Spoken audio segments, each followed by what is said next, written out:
नमस्ते, मैं हूँ डॉ राजेश वर्मा। मैं एक महिला डॉक्टर हूँ और वर्षों से बुजुर्गों की देखभाल कर रही हूँ। क्या आप जानते हैं कि पानी पीने का गलत तरीका आपकी किडनी गुर्दे को नुकसान पहुंचा सकता है? और गलत तरीके से मेरा मतलब है कि या तो बहुत ज्यादा पानी पीना या बहुत कम पानी पीना। ये दोनों ही स्थितियां आपकी किडनी के लिए हानिकारक हो सकती हैं। अब आप सोच रहे होंगे कि आखिर पानी पीने की सही मात्रा क्या है? बहुत से लोग उस पुरानी कहावत पर विश्वास करते हैं कि खुद को हाइड्रेटेड रखने के लिए आपको रोजाना 8 कप या लगभग 2 लीटर पानी पीना चाहिए। ये वास्तव में एक मिथक है क्योंकि लोग अक्सर पानी पीने, वाटर इनटेक और तरल पदार्थ लेने, फ्लूइड इनटेक के बीच भ्रमित हो जाते हैं। पानी पीना केवल सादा पानी पीना है, लेकिन तरल पदार्थ में वे सभी पेय और भोजन शामिल हैं जिनमें पानी होता है। जब हम खुद को हाइड्रेटेड रखने की बात करते हैं तो इसका मतलब उन सभी चीजों से है जो आप खाते पीते हैं ना, कि सिर्फ सादा पानी। यही कारण है कि रोजाना 2 लीटर पानी पीने की सलाह हर किसी के लिए बिल्कुल सही नहीं है। इस चर्चा में मैं आपको किडनी के अच्छे स्वास्थ्य के लिए अपने पानी के सेवन की निगरानी करने के बारे में सुझाव दूंगी। कब पानी पीना है, कितना पीना है और विभिन्न प्रकार के पानी का सुरक्षा स्तर क्या है। ध्यान दें कि कुछ मामलों में केवल सादा पानी पीना ही काफी नहीं हो सकता है। आगे हम विस्तार से बताएंगे कि कैसे बहुत ज्यादा या बहुत कम पानी पीने से आपकी किडनी खराब हो सकती है। शुरू करने से पहले बता दूं कि यह सारी जानकारी शोध पर आधारित है, निष्पक्ष है और योग्य पेशेवरों द्वारा जांची गई है। बहुत ज्यादा पानी पीना, ड्रिंकिंग टू मच वाटर। हालांकि विशेषज्ञ अभी भी रोजाना आवश्यक पानी की उचित मात्रा निर्धारित कर रहे हैं, लेकिन हर घंटे 1 लीटर से अधिक पानी पीने से किडनी पर अतिरिक्त दबाव पड़ता है। मर्क मैनुअल के अनुसार एक अनुमान बताता है कि यदि सामान्य शारीरिक कार्य प्रणाली वाला एक युवा वयस्क 24 घंटों में बार बार 23 लीटर से अधिक पानी पीता है तो उसके शरीर में पानी का स्तर अत्यधिक बढ़ सकता है। आप निश्चिंत रहें, आपकी किडनी आमतौर पर अतिरिक्त पानी को छानकर बाहर निकाल देती है। इसलिए स्वस्थ लोगों में पानी का विषाक्त होना, वाटर टॉक्सिसिटी, अति जलयोजन ओवरहाइड्रेशन या पानी का नशा होना बहुत कम होता है। जिन लोगों को ओवरहाइड्रेशन का खतरा होता है वे हैं ये लंबी दूरी के धावक, एथलीट, समय से पहले जन्मे बच्चे और कुछ विशेष मानसिक बीमारियों वाले लोग। किडनी, लिवर और हृदय रोग से पीड़ित लोगों में भी पानी का नशा, वाटर इंटॉक्सिकेशन हो सकता है क्योंकि उनका शरीर तरल संतुलन बनाए रखने में कमजोर होता है। जो लोग पानी पीने की चुनौतियां, चैलेंजेस लेते हैं और जिन्होंने बड़ी मात्रा में शराब का सेवन किया है, वे भी पानी की विषाक्तता के शिकार हो सकते हैं। कुछ दवाएं जैसे कि मूत्रवर्धक, डायूरेटिक्स, एंटीडिप्रेसेंट्स और कुछ नशीली दवाएं भी लोगों को अत्यधिक मात्रा में पानी पीने का कारण बन सकती हैं। बहुत जल्दी बहुत ज्यादा पानी पीने से खून में सोडियम का स्तर पतला हो जाता है। स्वस्थ सोडियम का स्तर 135 और 140 ई/एल के बीच होता है। जब सोडियम का स्तर 133 mAe/एल से कम हो जाता है तो इसे हाइपोनेट्रीमिया कहा जाता है। स्वस्थ किडनी 1 घंटे में लगभग 1 लीटर पानी ही बाहर निकाल सकती है। पानी का नशा तब होता है जब किडनी सामान्य सोडियम संतुलन बनाए रखने के लिए पर्याप्त तेजी से पानी नहीं निकाल पाती। तब पानी कोशिकाओं में चला जाता है जिनमें सोडियम अधिक होता है, जिससे शरीर में तरल रुकने लगता है। कोशिकाओं में रुका हुआ तरल उन्हें सूजा देता है या बड़ा कर देता है। यह स्थिति, जो पानी के नशे की मुख्य चिंता है, मस्तिष्क की कोशिकाओं में भी सूजन पैदा कर सकती है, जिसे सेरेब्रल एडिमा कहा जाता है। पानी के नशे के लक्षणों में स्पष्ट रूप से सोचने में परेशानी, मतली और उल्टी शामिल हो सकते हैं। प्रारंभिक उपचार आवश्यक है क्योंकि गंभीर मामलों में दौरे पड़ सकते हैं या मृत्यु भी हो सकती है। उदाहरण के लिए 2002 में मुंबई मैराथन मूल लेख में बोस्टन मैराथन यहाँ स्थानीयकरण किया गया है के दौरान लगभग 500 धावकों पर एक अध्ययन किया गया। दौड़ पूरी करने के बाद 60 से अधिक मैराथन धावकों ने ज्यादा पानी पीने के कारण खून में सोडियम की कमी महसूस की। हाइपोनेट्रेमिया के जोखिम को कम करने के लिए शोधकर्ताओं ने सलाह दी कि लंबी दूरी के धावकों को मैराथन के दौरान अपनी पानी की जरूरत का अंदाजा लगाना चाहिए। उन्हें दौड़ने से पहले और बाद में अपना वजन करना चाहिए और उतना ही पानी पीना चाहिए जितना पसीने के माध्यम से तरल पदार्थ कम हुआ हो और जितनी उन्हें प्यास लगी हो। एक अन्य अध्ययन जो 2021 में बीएमजे ओपन में प्रकाशित हुआ ने 500 दबे रोगियों की रिपोर्ट का सर्वेक्षण किया। अध्ययन में पानी की विषाक्तता से होने वाले हाइपोनेट्रेमिया के मरीज शामिल थे। औसतन इन मरीजों ने रोजाना 8 लीटर तरल पदार्थ पिया था। गंभीर प्रभावों में दौरे और कोमा शामिल थे, जबकि अन्य रिपोर्ट किए गए लक्षणों में उल्टी, चक्कर आना और कमजोरी थी। दुर्भाग्य से जटिलताओं के कारण कुछ रोगियों को मस्तिष्क क्षति का अनुभव हुआ, जबकि 74 से अधिक रोगियों की मृत्यु हो गई। कुल मिलाकर बहुत ज्यादा पानी पीना हालांकि आम नहीं है, लेकिन यह खून में सोडियम के स्तर को कम कर सकता है और शरीर में सूजन पैदा कर सकता है। ये समस्याएं किडनी को गंभीर नुकसान पहुंचा सकती हैं। अध्ययन ओवरहाइड्रेशन से जुड़े खतरों को भी उजागर करते हैं, जिससे मृत्यु भी हो सकती है। आगे जाने कि कैसे बहुत कम पानी पीने से भी किडनी खराब हो सकती है।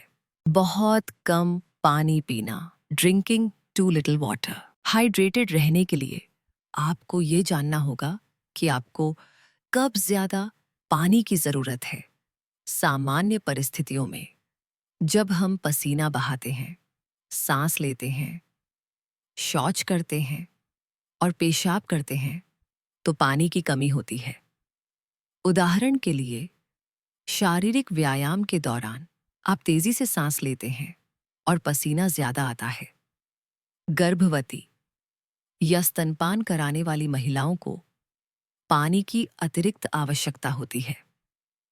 साथ ही अगर आप गर्म मौसम में हैं या ऊंचे पहाड़ी इलाकों में हैं तो पानी की जरूरत बढ़ सकती है। जब आप बीमार होते हैं तो बुखार, उल्टी या दस्त के साथ आप काफी मात्रा में पानी खो सकते हैं। डिहाइड्रेशन, निर्जलीकरण तब होता है जब पानी की कमी पानी की पूर्ति से ज्यादा तेजी से होती है।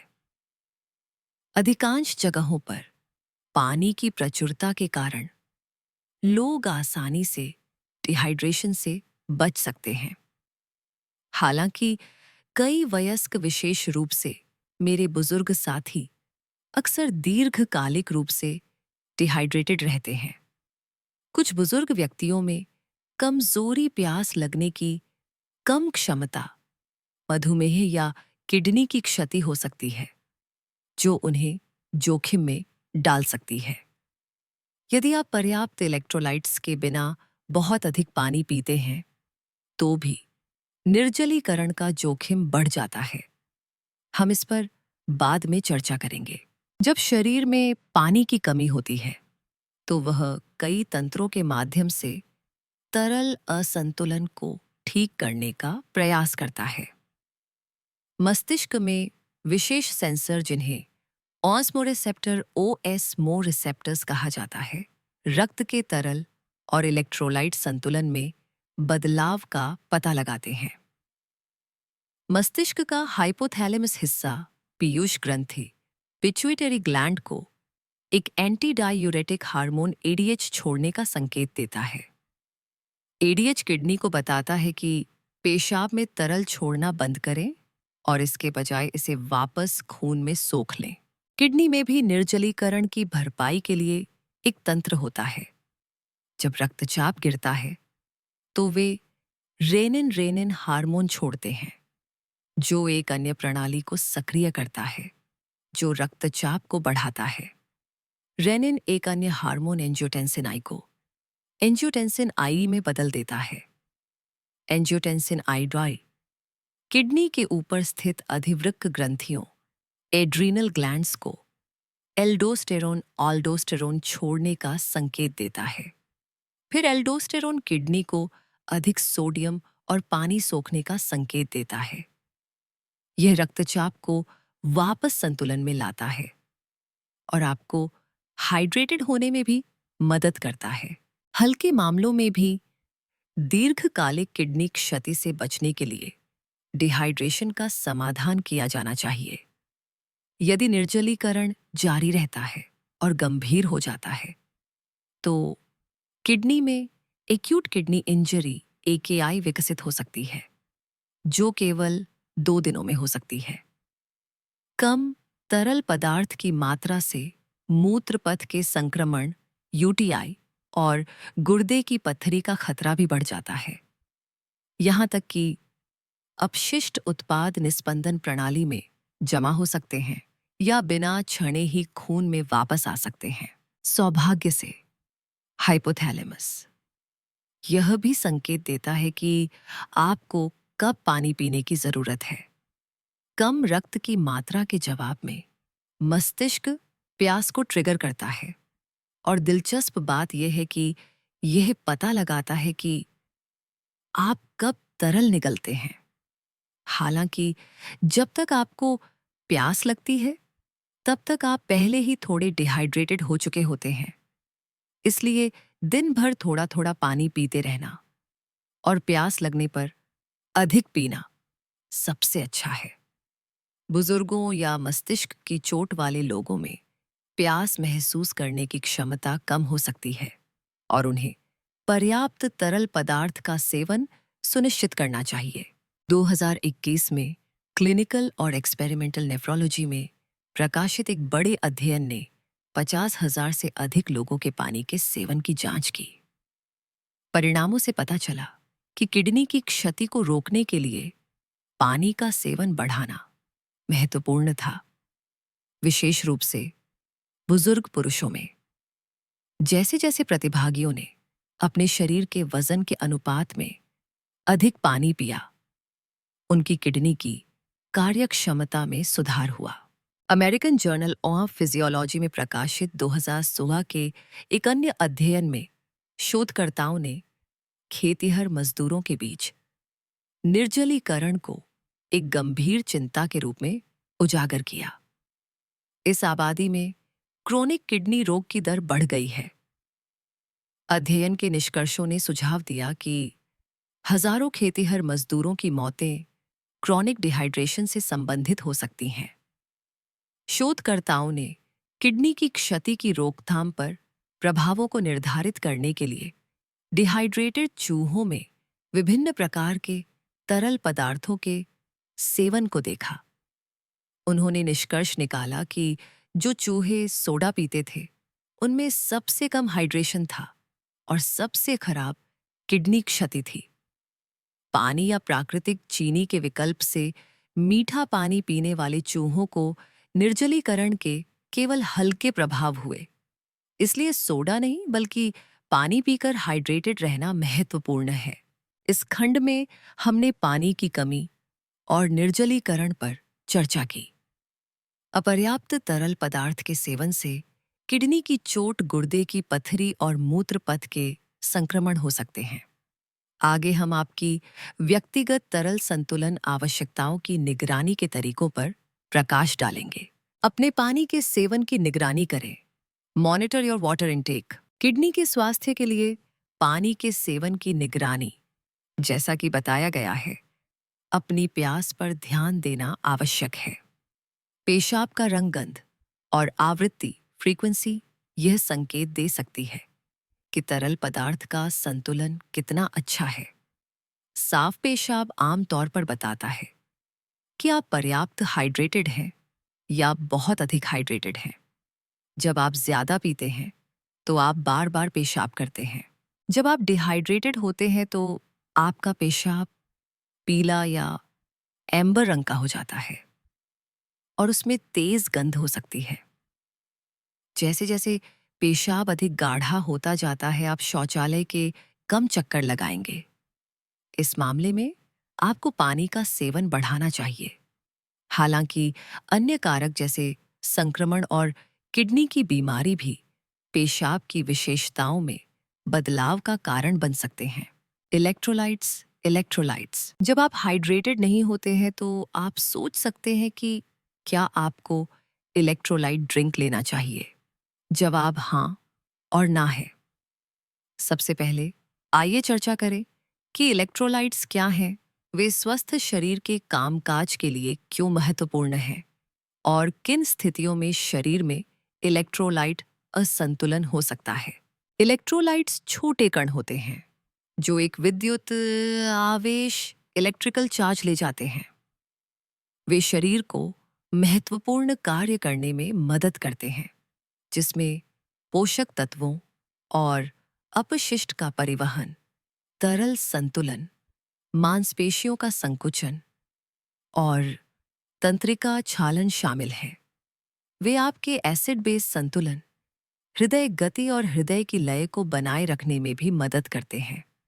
आपने शायद सबसे आम इलेक्ट्रोलाइट्स के नाम पहले ही सुने होंगे: sodium, potassium, chloride, calcium, magnesium, phosphate और बाइकार्बोनेट। पानी की तरह वे भी पेशाब, मल और पसीने के माध्यम से शरीर से स्वाभाविक रूप से बाहर निकल जाते हैं।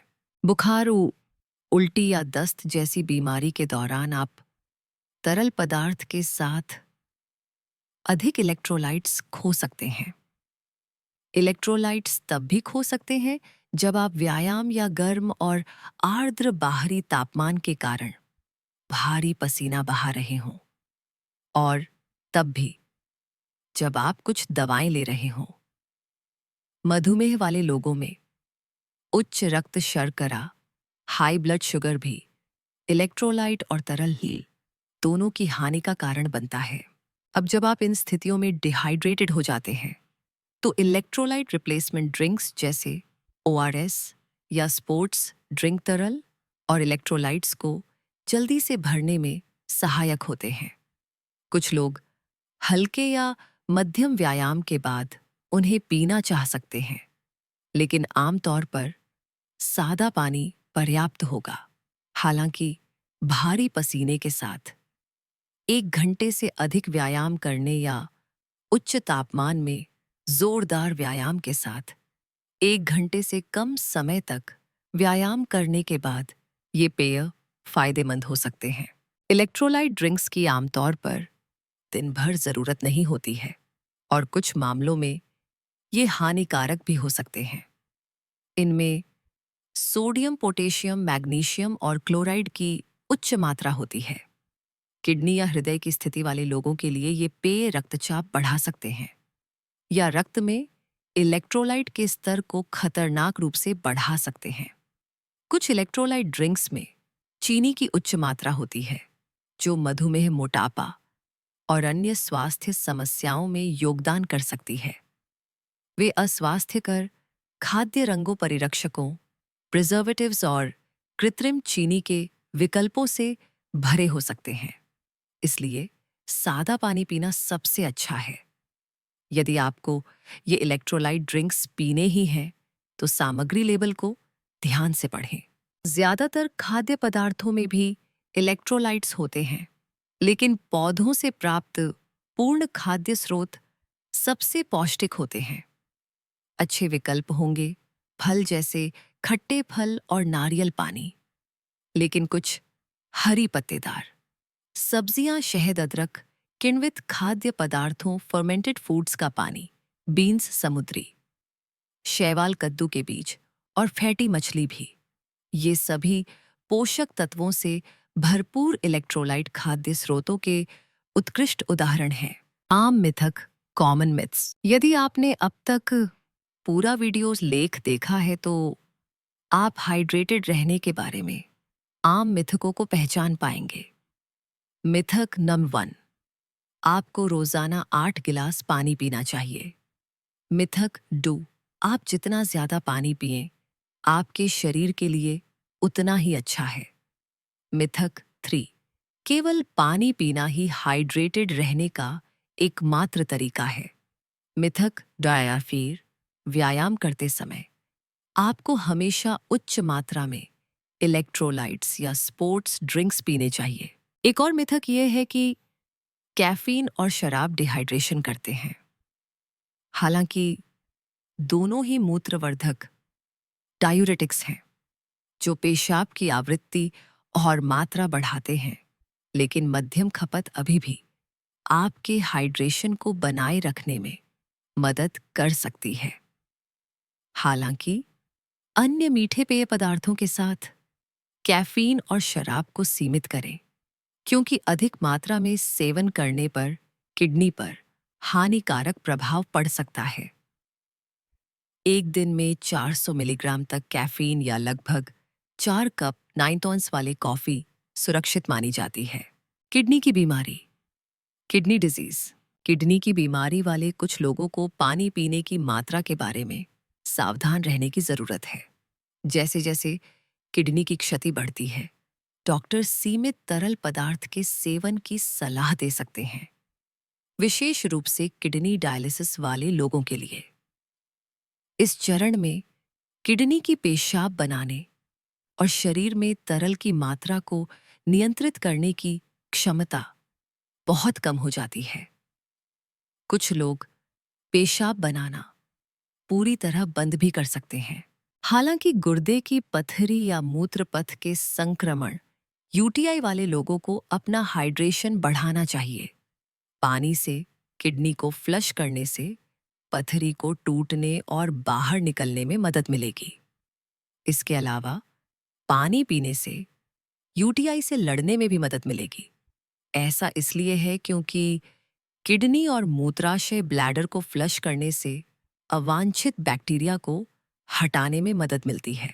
आप सोच रहे होंगे कि क्या बोतल बंद पानी नल के पानी से बेहतर है और किडनी के स्वास्थ्य के लिए आपको किस प्रकार का पानी पीना चाहिए।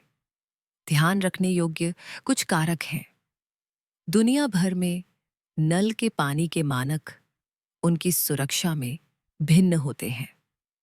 नल के पानी की शुद्धता उस स्थान पर निर्भर करती है जहां से आप अपना पानी प्राप्त करते हैं। सार्वजनिक सुविधाओं पर सभी पीने का पानी सुरक्षित नहीं है। कुछ नल के पानी में निर्मित रसायनों या यहाँ तक कि प्राकृतिक खनिजों का उच्च स्तर हो सकता है, जो कैंसर जैसी स्वास्थ्य स्थितियों से जुड़े हैं। उन जगहों पर जहां पानी की स्वच्छता खराब है, लोग अधिक बोतल बंद पानी पीते हैं। हालांकि उन जगहों पर जहां नल के पानी की गुणवत्ता सुरक्षा मानकों को पूरा करती है, वहां विपणन प्रयास, मार्केटिंग ये विश्वास पैदा कर सकते हैं कि बोतल बंद पानी एक बेहतर विकल्प है। लेकिन बोतल बंद पानी की गुणवत्ता भी बहुत भिन्न हो सकती है, जो इसके स्रोत, बोतल की सामग्री, पानी को कैसे संग्रहित किया जाता है और स्वयं पानी में मौजूद पदार्थों पर निर्भर करती है। चाहे आप किसी भी प्रकार का पानी पीने का निर्णय लें, सुरक्षित स्रोत से पीना अत्यधिक महत्वपूर्ण है, जैसे घर का उबला या आरओ पानी। उच्च चीनी वाले पेय, हाई शुगर ड्रिंक्स, मीठे पेय प्यास लगने पर एक अच्छा विकल्प लग सकते हैं।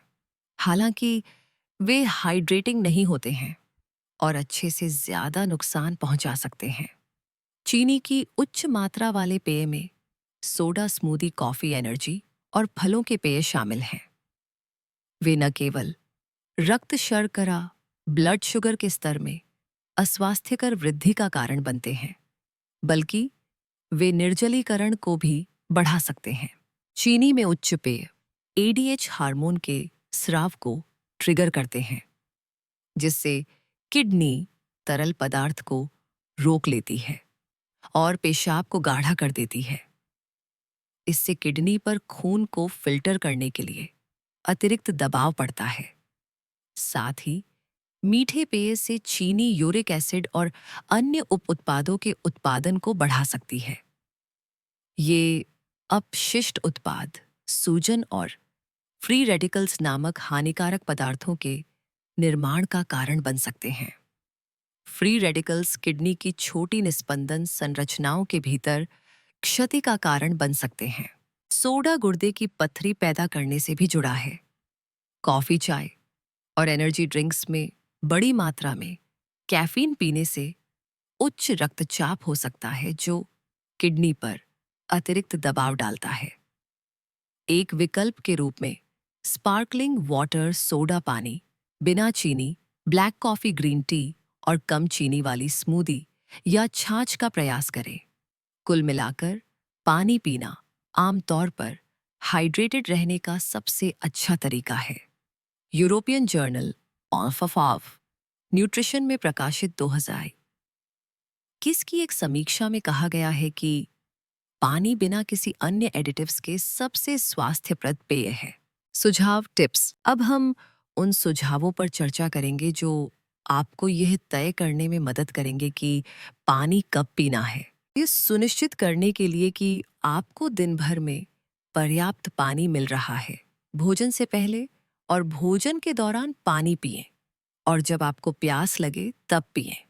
जब आप अपनी शारीरिक गतिविधि व्यायाम बढ़ाते हैं तो हाइड्रेट करना सुनिश्चित करें। ध्यान दें कि कभी-कभार बड़ी मात्रा में पानी पीना केवल अस्थायी रूप से आपको हाइड्रेट करेगा। पानी की यह मात्रा रक्त के पतलेपन और कम सोडियम को रोकने के लिए शरीर से जल्दी निकल सकती है। इसके बजाय इसका उल्टा करें। बार बार कम मात्रा में पानी पिएं और दिन भर हाइड्रेटिंग खाद्य पदार्थ खाएं। शाम को थोड़ा पानी पीने से आपको रात भर हाइड्रेटेड रहने में मदद मिलेगी। ये आपको बेहतर नींद में मदद करने के लिए आपके शरीर के तापमान को भी कम कर सकता है। हालांकि अगर आपको एसिड रिफ्लक्स, सीने में जलन है, तो बिस्तर पर जाने से कम 2-3 घंटे पहले पानी पीना बंद कर दें, या रात में पेशाब करने की आवश्यकता को कम करने के लिए सोते समय केवल थोड़ी मात्रा में पानी पिएं। इस चर्चा में आपने सीखा कि पानी आपकी किडनी को कैसे नुकसान पहुंचा सकता है। पर्याप्त पानी का सेवन आपके शरीर की संरचना, परिश्रम के स्तर, समग्र स्वास्थ्य और अन्य कारकों पर निर्भर करता है। यही कारण है कि दैनिक पानी की जरूरतें हर व्यक्ति के लिए अलग-अलग होती हैं। आपको कभी-कभी दिन में 8 कप से अधिक पानी की आवश्यकता हो सकती है और अन्य समय में 8 से कम। विज्ञापनदाता दावा करते हैं कि उनके द्वारा बेचे जाने वाले पेय हाइड्रेटिंग हैं। हालांकि सभी तरल पदार्थ पर्याप्त जलायोजन प्रदान नहीं करते हैं। वास्तव में कुछ में इलेक्ट्रोलाइट स्तर होते हैं जो कुछ लोगों के लिए बहुत अधिक हो सकते हैं, और कई में उच्च मात्रा में चीनी और परिरक्षक होते हैं जो समय के साथ किडनी को नुकसान भी पहुंचा सकते हैं।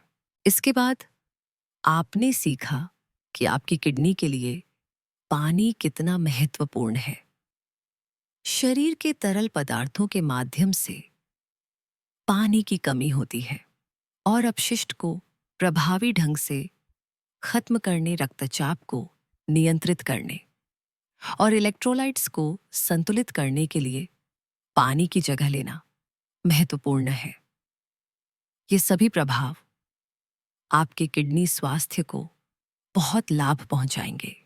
फिर हमने जोर दिया कि ओवरहाइड्रेशन, बहुत ज्यादा पानी आपके रक्त सोडियम के स्तर को कम कर सकता है, आपकी किडनी को नुकसान पहुंचा सकता है और गंभीर परिणाम दे सकता है। चर्चा के दूसरे भाग में इलेक्ट्रोलाइट्स के महत्व और जलयोजन के लिए उनके सेवन को कब बढ़ाना आवश्यक है, इस पर चर्चा की गई। निर्जलीकरण, डिहाइड्रेशन भी किडनी को नुकसान पहुंचा सकता है।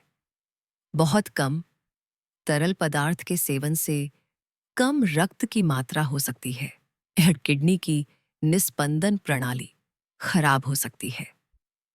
रेनिन और एल्डोस्टेरोन जैसे हार्मोन तरल संतुलन को बहाल करने का प्रयास करेंगे। परिणामी उच्च दबाव किडनी के जटिल फिल्टरिंग तंत्र को कमजोर और क्षतिग्रस्त कर सकता है, जिससे एक्यूट किडनी इंजरी हो सकती है।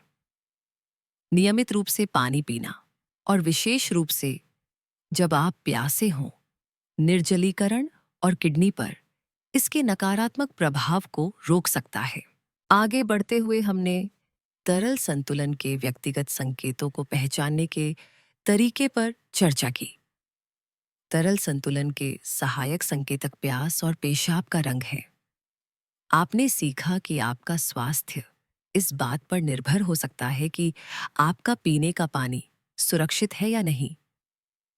अंत में यह जानना कि कितना और कब पानी पीना है एक स्वस्थ जीवन शैली को प्रभावित कर सकता है।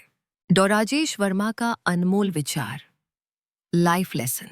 मेरे प्यारे बुजुर्ग दोस्तों, याद रखें कि अति सर्वत्र वर्जयेत, आति सर्वत्र वर्जायत, यानी किसी भी चीज की अधिकता हमेशा बुरी होती है, चाहे वह चिंता हो या अमृत जैसा पानी। अपने शरीर को एक मंदिर समझे और उसकी आवाज सुने। जब वह प्यास के रूप में पुकारे तो उससे जल दे, लेकिन जबरदस्ती नहीं। संतुलन ही स्वास्थ्य है और स्वास्थ्य ही असली धन है। अगर आपको यह जानकारी महत्वपूर्ण लगी हो तो कृपया नीचे कमेंट करके बताएं। हमारे चैनल को सब्सक्राइब करें, घंटी का बटन दबाएं और इस वीडियो को अपने सभी रिश्तेदारों और दोस्तों के साथ शेयर करें ताकि वे भी अपनी किडनी की सुरक्षा कर सकें। स्वस्थ रहें, सुरक्षित रहें।